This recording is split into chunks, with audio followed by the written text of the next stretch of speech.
Teachers of Reddit, what are your worst experiences with helicopter parents? Teacher at a private school in South Korea here. Every one of my students' parents is a CH-47 Chinook of a parent. So the courses I teach are specifically geared for the students who want to study in the United States during college. I teach classes to prepare them for the SATs. I teach English conversation to help them be more fluent, although most of them were pretty good with English to begin with. And I teach in an American university style to help them get used to the format. The thing is, I essentially have no control over grades. In principle I do because they are my classes, but the reality is totally different. Because it's a private school, every one of the parents pays money to get their kids in and pay a whole lot more for them to be part of this international program. This means that if their kid isn't doing well, they have a pretty good chance of packing them up and taking them to a competing school. So because of this, every one of my students gets near perfect grades. Not because they earned them, but because my principal has flat out told me that they all have to pass and do well even if they only ever sleep in class. And about half of them do. It's nice to know I'm not alone in my frustrations with the education system here. I had a parent come in with their child a year ago with one of those Wi-Fi cell phone radiation detector thingies, and during the first 5 minutes of class walked around the room, him in tow. She finally pointed to a seat for him to sit in, and then came up to me and asked if there was any way I could make the building maintenance staff aware that the radiation levels were still quite high. Also, had a different parent year before that ask me to not use both the chalkboard and whiteboard in any class. I can understand the chalkboard during class, because I have had kids with asthma who react, but the whiteboard, and ever? How did she expect me to teach? One of my mom's teacher colleagues had a parent call and complain because the teacher had written a note to the student in red pen. Apparently using the red pen came off as aggressive. They actually make purple pens for that very reason. Sheesh. I'm not a teacher, but I'm in high school and I directed some of the kids in my school's middle school division in a play of Treasure Island. One day, when we weren't allowed access into the theater, we did a rehearsal at the house of this girl. Let's call her G. Her mother, let's call her M, invited us to come over. And at first I was wary as something always seemed a bit off about her, like she was always in an insane rush to get her daughter home after all of our regular rehearsals. But they had a very large house and I didn't want to give up the space, so I agreed to do the rehearsal there. Once we were there, M politely greeted us, but G was holed up in her room. I asked if she could come and join us, but M kept insisting we start the rehearsal without her. I explained to her that G was one of the most important parts of the play, and it would be hard to practice without her, but M just kept saying that she had work to do and wasn't available. Finally, after about half an hour, G came out to meet us, but her crazy mother told us that she could only stay for 15 minutes and then she had to go back to her work. G then turned to her mother and said, "I don't have any work," to which M responded, "Yes you do, sweetie," in the most passive aggressive way I've ever heard someone talk to their child. I decided to stay out of it, and we started rehearsing with her. I then opened my laptop to show them a video of what they did, but M happened to be walking past at the time, and she ran over and slammed my laptop, slid down, shouting "no media" repeatedly, and then lifted it up and ran away with it somewhere. It was my computer, so I followed her and asked for it back, and she carefully explained that they were a no media family and that it's important that G isn't exposed to that. She then said that her daughter should get back to work anyway, but I said we needed 5 more minutes. When I got back to G, she said, "Isn't my mom so annoying?" and I wasn't sure how to respond, but G saw the uncertainty in my face and kept talking about her mother. It turned out that G wasn't allowed to watch TV, go on any computer, even listen to music on an iPad,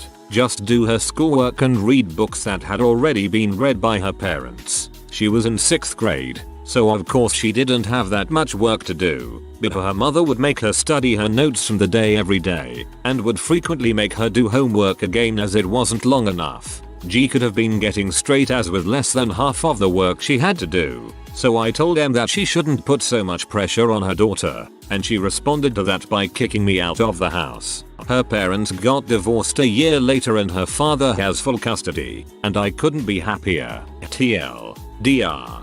Girl has crazy mom who makes her do schoolwork even when she has important commitments and doesn't have any schoolwork to do. Uncle was a teacher for 25 years at a fairly prestigious school and told me some fairly unbelievable horror stories. I'll just talk about the one that sticks out in my mind. He had taught several grades and at this point I believe he was teaching a 6th grade class. There was a boy in the class who was very, for lack of a better word, stupid. This isn't uncommon in schools, but this kid was simply thicker than brick and couldn't seem to grasp anything that was being taught to him. Catch 22 is he had a father who was the chief of police in town and mother who worked closely with the mayor. Anyways, my uncle had been teaching a chapter in history and assigning homework for day when the boy stood up and started yelling about how stupid history was and that my uncle was dumb for attempting to teach it to them. Needless to say, the boy was sent to the office for verbally abusing a teacher. This is where the story gets somewhat interesting. While the boy was in the office, he had begun crying and started to fabricate a story about how my uncle had called him an idiot outright in the classroom and that all he did was retort saying, "No, I'm not, jerk," or something to that effect. He then began requesting to speak to his parents. Of course, the headmaster obliged and let him call his parents and at the same time summoned my uncle to the office to discuss what was going on. 5 minutes later, as my uncle had just finished explaining what had happened, both the boy's parents burst into the office. Guns blazing, if you will. Not literally. The husband attempted to arrest him with his wife basically spitting in my uncle's face as she was yelling at him. All the while their boy was sitting there smiling and apparently laughing as my uncle was taken from the room by the chief of police. All pretty absurd. As you can imagine, with a full room of witnesses and the children, the actual story came to light fairly quickly, but instead of apologizing and trying to save face, the husband began telling a tale of how my uncle had resisted arrest and reacted forcefully and struck him as he was attempting to gain control over him in the office. I found out later that both the parents approached the headmistress after the fact and offered her an ultimatum to agree with what they were saying or they would make her life a living heck, all instead of simply admitting they were wrong. The husband lost his job and the wife was severely demoted to desk clerk after everyone figured she tried to use her position as leverage in the situation. And as if this whole thing wasn't humorous enough, my uncle still swears to this day nailing the headmistress saved my life. Definitely my career. What a lovely man he is. Your uncle is a BAMF. K-12 music teacher here. For discipline, I use the 3 strikes you're out method. With kindergarten, I use the happy face sad face on the whiteboard, dependent upon behavior each day. I had a parent sneak into my classroom during my lunch period and erase his son's name from the sad face list on the board, claiming that he got a feeling while he was at work that his son was being mistreated at school. He could only believe that I had wrongfully accused his son of something, because his son was an angel. He picked the lock to come in and defend his son.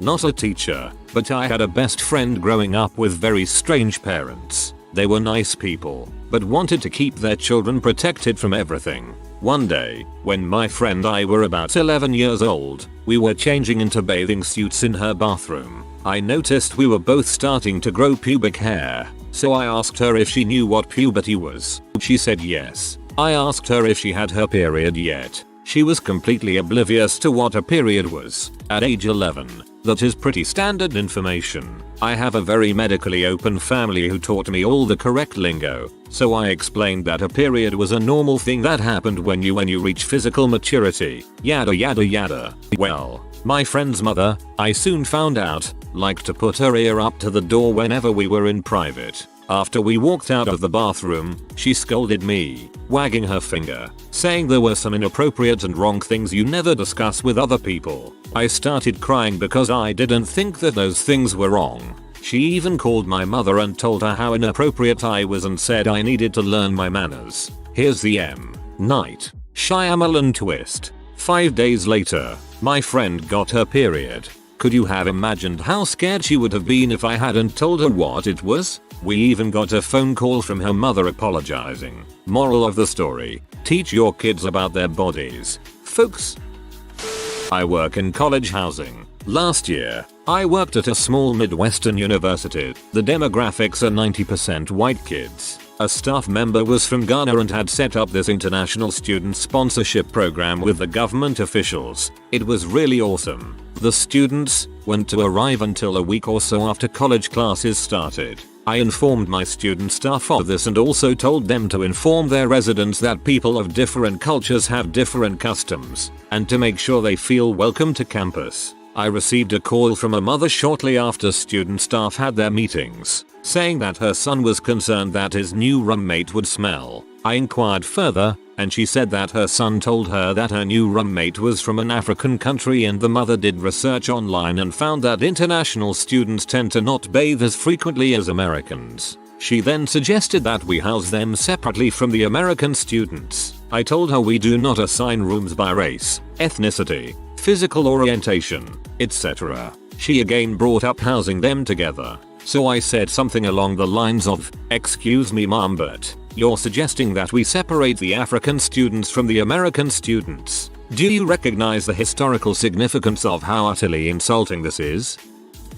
Not me, but my girlfriend is a teacher, and last year one of her co-workers had a mom that was convinced that it wasn't her sweet baby who was the problem. It was the teacher, of course. So she asks the principal to sit in on the class and is allowed. This goes on for months, despite the teacher saying numerous times to the principal that the lady is crazy. The principal is more worried about the PTA than the teachers and lets her keep coming. Finally the teacher says if she is still here tomorrow I am leaving and not coming back until she is gone. The next day she was still there and the teacher left. The lady kept coming for 2 weeks of substitutes before the principal finally said she had to stop coming. Whoa, it only took 2 weeks for the principal to grow a pair. Some administrators never do throughout their entire career. I'm not a teacher, but I work in student affairs at a college, and we had a parent who called the president of the college because her daughter had not called her back in 12 hours. The student had gone out with friends the night before and forgotten her cell phone, so her mom called the school in a panic the next morning wanting us to track down her daughter, who's in college. We had an employee whose mother called her daughter's manager, tracked home phone via phone book, because the daughter stayed out all night at the work Christmas party and didn't call home. The daughter was 30 years old. I wasn't really a teacher, I worked in daycare, but they called me a teacher. Anyway, when my class was 2, I worked there 3 years, had the same class the whole time. For the most part, I had this one kid whose mother made me want to strangle her. In fact, I wanted to strangle the entire family. My boss had absolutely no spine and denied the parents nothing.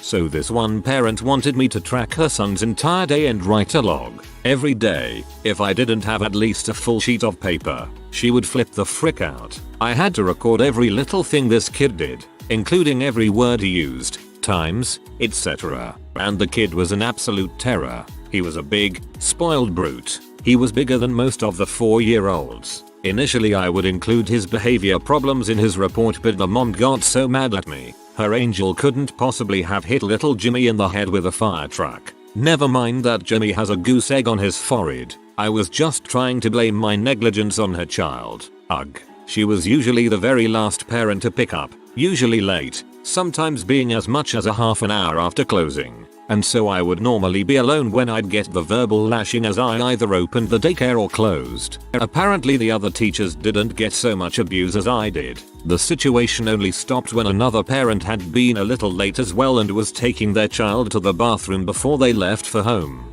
He comes out with his daughter as this woman is calling me all sorts of horrible things because I forgot something in the note from the day before and blah blah blah. The dad is all horrified when he comes out with his daughter and the woman shuts up after that. After that point either he or his wife was always there until the big brute was picked up, and I think either he spoke to her or he spoke to my boss. But a few weeks later she pulls her kid out of the daycare. As far as I know he wasn't allowed back into any center in the area because of his mom and his biting.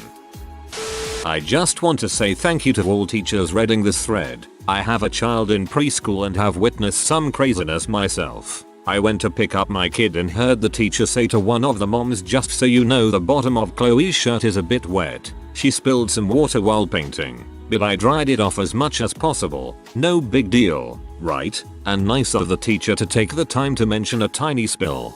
Big freaking deal to this mom. I don't understand why that would have happened. This concerns me that my daughter isn't being supervised. This is a brand new shirt, are you friggin' kidding me? This is also of course the mom that has her 4-year-old still in diapers. because she doesn't have an interest in potty training and I would never try to force her to do something she doesn't want to do. So at least once daily the teacher has to stop the class to go into the bathroom and change her. Teachers get far too little respect and pay for what they do. If society paid on the importance of a job, teachers would be on the top tier. There are very few jobs where the person can say today I made a difference in someone's life, and teachers can say that almost every day. Getting a good teacher is like hitting the jackpot. The level of commitment and dedication they provide is remarkable. Often they know their students better than the parents do. After I witnessed the Helly mom having a breakdown, I went home and emailed the teacher a note, just saying I wanted them to know how much I appreciate her and what an amazing job she does on a daily basis. I got a phone call from her in tears, thanking me and telling me how much that meant to her. If your child has a great teacher, take a moment to tell them that. It will mean the world to them. I really don't think most people fully grasp the amount of time and effort it requires to be in the teaching field. I hate hearing the smartasses say they have the easiest job, great hours and a summer vacation. How hard can it be? You try getting up in front of a group of 25 kids daily, all eyes on you, providing them with a meaningful education while catering to many completely different levels of knowledge and needs, making sure each and every person gets it, discipling, reading essays, grading papers, creating daily lesson plans that need to be molded to a curriculum, attending meetings, running conferences, communicating with parents, tutoring after school, changing classroom decor, purchasing supplies out of pocket due to budget cuts, all while having to stay meticulously organized and on top of things while maintaining family relationships on a salary that, for the most part, barely allows the average person to make ends meet, and tell me that these people don't deserve a couple months off in the summer. Thanks again, teachers. Your work is greatly appreciated. This one time we asked a child's father, who was, and probably still is, a high-ranking D agent, to give a speech to the students, and he showed up in a helicopter. I'm not a teacher, but that did actually happen when I was in school. The helicopter entrance was meant to get us excited, and it really did. Helicopters are awesome. Only awesome helicopter parent. Not a teacher, but I knew a guy in high school whose mom was like a dang Apache helicopter. She would hound teachers for any little thing that her son mentioned. She had most of the teachers scared or at least annoyed with dealing with her. That her son, who was a decent guy actually, though obviously spoiled, never had to deal with a dang thing. His mom had him take all the easiest classes as well so that he would be valedictorian, which he ended up getting, because our school was retarded and didn't weight advanced versus remedial classes. My uncle was a biology teacher at our school and told me how she would call every day to make sure what his homework assignments were, when tests were, why he got marked tardy, etc. Insane. My mom used to read over my papers and say that they were utter crap, that they read like a retarded person wrote them sometimes. She'd do this while hitting me. She'd then sit down and slowly write out an essay that I was supposed to turn in, all the while telling me how much of a disappointment I was. When I turned it in, it would be obvious that she wrote it. She was a lawyer, so everything that she wrote sounded cold, detached, and very, very legal. Her version never followed the prompt. She'd get lost in the formatting. Noteworthy in that the formatting that she used was not the one that we learned in class. I'd usually get a C or D when I turned in her versions. One teacher even wrote, "Don't get your parent to write this crap," right next to a big red D. She'd then beat me and said that I was a freaking retard for getting such a low grade. Whenever I managed to write a paper without her interference, I'd usually get a B or an A. Teachers would compliment me on my writing. She never did, though. Not once. She did the same thing when I was typing my Eagle Scout report. No matter what I wrote, it would be crap. I even copied a similar project's report word for word, just replacing a few words where needed. Apparently that was crap too. This was a report that was basically already passed by the council, but it wasn't good enough for her. I remember crying a lot. Eventually, she just wrote it herself. My Eagle ceremony was 15 minutes. I didn't invite any of my friends. The badge is now collecting dust under my dresser. I've never bothered to get it out from under there. I love Scouts, but I am not at all proud of my Eagle rank. When I think back to my project, I don't think of helping little kids in a Title I public school. I think of the crap my mom used to do. It remains one of the worst experiences of my life. Anyway, that's the worst helicopter parent that I know. Dang. It felt good to type that out.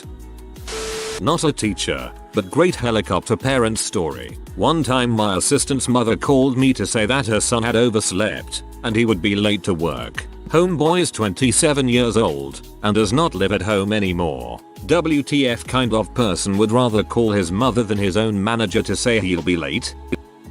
Not a teacher, but I went to WVU my freshman year. During orientation, the residency halls had meetings with the students and the parents, individually. The student meeting went well enough. The students seemed to be smart enough to figure things out and asked good questions. However, according to my mom, during the parent meeting a woman asked, "Who will do my daughter's laundry?" If you are new to the channel, you can subscribe. I publish new videos every day. Until then, check another video.